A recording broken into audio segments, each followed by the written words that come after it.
जी viewers अस्सलाम वालेकुम। आज के इस वीडियो में हम सेक्शन 9 और सेक्शन 10 ऑफ सीपीसी को हम कवर करेंगे। पहले तो मैंने सोचा कि सेक्शन 9 से लेकर सेक्शन 12 तक आपको इसी एक ही वीडियो में आपके कवर करूं, मगर जो ये सेक्शंस हैं सेक्शन 9 से लेकर सेक्शन 12 तक, ये मोस्ट इंपॉर्टेंट सेक्शंस है, ना सिर्फ लॉग 8 के लिए बल्कि जो हमारी प्रैक्टिस लेवल है, जो हमारी प्रैक्टिस है उसमें इसका मोस्ट इम्पोर्टेंट रोल प्ले करते हैं, जिसकी वजह से मैंने इनको दो पार्ट में कन्वर्ट किया। तो इससे इस वीडियो में मैं सेक्शन 9 और सेक्शन डील को हम कवर करने की कोशिश करेंगे, और नेक्स्ट जो वीडियो होगी उसमें सेक्शन 10 और सेक्शन 11 और सेक्शन 12 को रीड करेंगे। बाय द वे, अगर आप लागेट की फ्री में प्रिपरेशन करना चाहते हैं तो हमारे चैनल को आप सब्सक्राइब करें और व्हाट्सएप ग्रुप लाजमी से ज्वाइन कर लें, ताकि मैं आपको बिल्कुल फ्री में नोट्स प्रोवाइड कर सकूँ। व्हाट्सएप ग्रुप की लिंक डिस्क्रिप्शन में है, वहाँ पे जाके आप व्हाट्सएप ग्रुप को ज्वाइन कर सकते हैं। आते हैं अपने लेक्चर को स्टार्ट कर लेते हैं। जो हमारा सेक्शन 9 है वो ये है कि courts to try all civil suits unless barred. The court shall, subject to the provisions here in content, have a jurisdiction to try all suits of civil nature, expecting or accepting suits of which their cognizance is either expressly or impliedly barred. तो ये जो section 9 कहता है, first कहता है कि जो courts हैं वो हर सिविल नेचर का केस को वो ट्राई कर सकती है, वो चला सकती है, एक्सपेक्टिंग जो एक्सप्रेसली और इम्प्लाइडली बार्ड है। जो एक्सप्रेसली और इम्प्लाइडली बार्ड हैं वो केसेस सिविल कोर्ट नहीं चला सकती। बाकी जो भी सिविल नेचर के केसेस हैं वो सिविल कोर्ट में चलाए जा सकते हैं। इस सेक्शन को समझने से हमें सिविल नेचर केसेस कौन से होते हैं उनकी मीनिंग को समझना ज़रूरी है। जो सिविल नेचर केसेस का मतलब वो केसेस जिसमें आपके राइट्स इन्फ्रिंग होते हैं, किसी भी एक पार्टी के राइट्स इन्फ्रिंग होते हैं। जैसे कि आप प्रॉपर्टी का जो राइट्स है, अगर आपकी फॉर सपोज आप की जो प्रॉपर्टी है उसी पे किसी ने कब्जा कर लिया, तो आप ऑनरशिप के लिए आपके जो ऑनरशिप है वो राइट इन्फ्रिंग होता है। या कोई भी आपकी प्रॉपर्टी पोजीशन में है, कोई वो आपसे छीनने की कोशिश करता है, तो वहाँ पे आपकी पोजीशन के जो राइट्स हैं वो इन्फ्रिंग होते हैं। तो इस तरीके के जो राइट्स, जहाँ पे राइट्स की बात हो, जो उन केसेस, वो सूट्स जिसमें आपके राइट्स इन्फ्रिंग हो, वो सिविल नेचर के केसेस होते हैं। तो जो expressly or impliedly board cases होते हैं उनको ये कोर्ट्स, सिविल कोर्ट्स नहीं चला सकती। वो कौन से केसेस हैं जिसमें आपके जो फैमिली मैटर्स हैं, इसमें भी आपके राइट्स तो इन्फ्रिंग होते हैं। ये एक्सप्रेसली का मैं एग्जांपल दे रहा हूँ, उसमें आपके राइट्स तो इन्फ्रिंग होते हैं, मगर वो सिविल जो नेचर है उसमें नहीं आते। कैसे, अभी देखें, जो फैमिली केसेस होते हैं जिसमें आपके चाइल्ड कस्टडी है, मेंटेनेंस है, ये भी आपके राइट्स हैं, ये भी आपके राइट्स हैं, मगर ये इसी कोर्ट के अंदर बताए गए हैं कि ये आप सिविल नेचर के अंदर नहीं ट्राई कर सकते। सिविल कोर्ट्स यहाँ पे नहीं, इस केसेस को, इन सूट्स को नहीं चला सकती। इनके लिए अलग ही फैमिली कोर्ट्स बनाई गई है। तो ये हो गए हमारे एक्सप्रेसली जो बार्ड हैं। और जो इम्प्लाइडली बार्ड हैं, जैसे कि फॉर एग्जांपल, अगर किसी को आपने रिश्वत दी है कि भाई ये मेरा, अब मैं आपको 5 लाख देता हूँ कि आप ये मेरा काम कर दें या मुझे इसमें नौकरी दे दें, तो अगर वो आपको नहीं नौकरी लेके देता या फिर वो आपका काम नहीं करता, तो क्या आप जा सकते हैं कोर्ट में कि कहेंगे कि आप, मैंने इसको रिश्वत दी थी 5 लाख रुपए, इसलिए ये मेरा इसने काम नहीं किया? या फिर ऐसा कोई आपका, आपके अगेंस्ट कोई जज फैसला कर देता है, आपके अगेंस्ट कोई ऐसा डिसीजन आ जाता है, तो क्या आप उस जज के खिलाफ कोई केस फाइल कर सकते हैं? तो आप नहीं कर सकते। ये जो हैं इम्प्लॉयडली बॉर्ड केसेस हैं, ठीक है।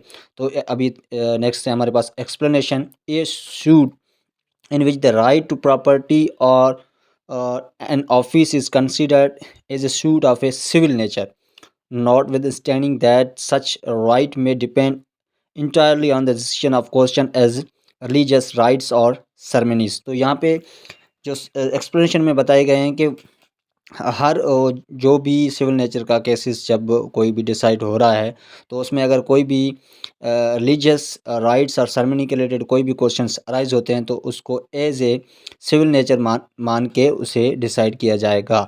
मिसाल तौर यहाँ पे यही चीज़ बताई गई कि ऐसी कोई प्रॉपर्टी या ऐसी कोई ऑफिस जिसमें उसको as a civil nature case में अगर डिसाइड करने के वक्त, टाइम, अगर कोई भी ऐसा क्वेश्चन अराइज होते हैं एज ए रिलीजियस राइट्स और सेरेमनीज पे, तो उनको भी एज ए सिविल नेचर मान के उन रिलीजियस राइट्स और सेरेमनीज को वो सॉल्व किया जाएगा, उसे ट्राई किया जाएगा। अदरवाइज़ ये जो रिलीजियस राइट्स और सेरेमनीज, ये जो सूट्स होते हैं, ये सिविल नेचर के नहीं होते। मगर अगर कोई ऐसा है प्रॉपर्टी या ऑफिस जो कि ऐसा कोई क्वेश्चन राइज होते हैं तो फिर इसको एज ए सिविल नेचर मान के इसे ट्राई किया जाएगा, एज ए सिविल कोड या as a civil nature case इसको माना जाएगा। तो ये हमारा सेक्शन 9 है जी। तो इसमें एमसीक्यूज इस तरह आ सकते हैं जैसे कि the code dash subject to the provision here contain have jurisdiction to try all suit of civil nature expecting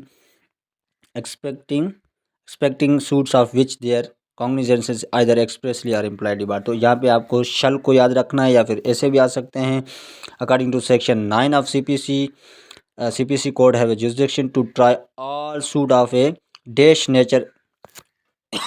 तो यहाँ पे आप को ऑप्शन दे सकते हैं कि क्रिमिनल नेचर, सिविल नेचर, या फिर कोई भी ऐसा कॉमन लॉ के हिसाब से दे सकते हैं। तो यहाँ पे आपको सिविल नेचर ही याद रखना है। उसके बाद इसमें ये भी एमसीक्यूज आ सकते हैं कि according to section 9 of CPC have a jurisdiction to try all civil nature expecting suit of which their cognizance is either expressly or dash barred। तो यहाँ पे आपको impliedly याद रखना है। तो इस तरीके से यहाँ पे MCQs आ सकते हैं सेक्शन 9 के अंदर। तो ये इंशाल्लाह आपको PDF में मिल जाएंगे। ऐसे MCQs मैं बना के आपको ज़रूर ग्रुप में शेयर कर दूंगा। जो नेक्स्ट हमारे पास सेक्शन है वो सेक्शन 10। सेक्शन 10 हमारा है stay of suit. No court shall proceed with the trial of any suit in which the matter in issue is also directly or subsequently in issue and a previously instituted suit between the same parties or between parties under whom they are any of them claim litigating under the same title where such suit is pending in the same or any other court in Pakistan having jurisdiction to grant the relief of claim or any court beyond the limit of Pakistan established by the content by the federal government and having like jurisdiction or before the supreme court. तो यहाँ पे जो section 10 simply ये कह रहा है कि वो कोर्ट उन केसेस को नहीं, उन ट्रायल को नहीं चला सकती जो किसी भी कोर्ट में ऑलरेडी पेंडिंग है, चाहे फिर वो डायरेक्टली या सब्सिक्वेंटली कोई भी इशू है या कोई भी ऐसा मैटर जो ऑलरेडी किसी कोर्ट में पेंडिंग है, किसी सेम पार्टीज़ पे सेम टाइटल या same parties same title same cause of action पे अगर वो पेंडिंग में, तो फिर आप दूसरा सब्सिक्वेंटली केसेस आप सूट फाइल नहीं कर सकते, उनको नहीं चला सकते, चाहे फिर वो आप किसी भी कोर्ट में जिसकी जुरिसडिक्शन है जो किसी पाकिस्तान में है, किसी भी कोर्ट में जिसकी जुरिसडिक्शन है जो क्लेम आपको रिलीफ क्लेम कर सकती है, तो आप उस कोर्ट्स में नहीं आप केस जो सूट है वो फाइल कर सकते, चाहे वो फिर सुप्रीम कोर्ट हो या फिर कोई भी कोर्ट जिसने फेडरल गवर्नमेंट के तहत उस कोर्ट को बनाया गया हो, तो वो उस कोर्ट में आप फाइल नहीं कर सकते। फॉर एग्जांपल असलम ने अहमद पे कोई भी सूट फाइल किया कराची में, तो वही same suit same party same cause of action same title अपने वही असलम अगर अहमद के अगेंस्ट लाहौर में वो केस फाइल करता है, तो वो जो बाद में फ़ाइल किया गया है वो केस आपका ख़त्म कर दिया जाएगा, वो कोर्ट्स आपका ट्रायल नहीं कर सकती, क्योंकि आपका जो केस है वो ऑलरेडी कराची में पेंडिंग में, वो आप प्रोसीडिंग उसकी पेंडिंग में, तो वो आपका जो है केस को वहाँ पे ख़त्म कर दिया जाएगा, वो कोर्ट आपके ट्रायल नहीं सुन सकती। उसके बाद हमारी एक्सप्लेनेशन है the pendency of a suit in foreign court does not in preclude the court I Pakistan from trying a suit founded on the same cause of action.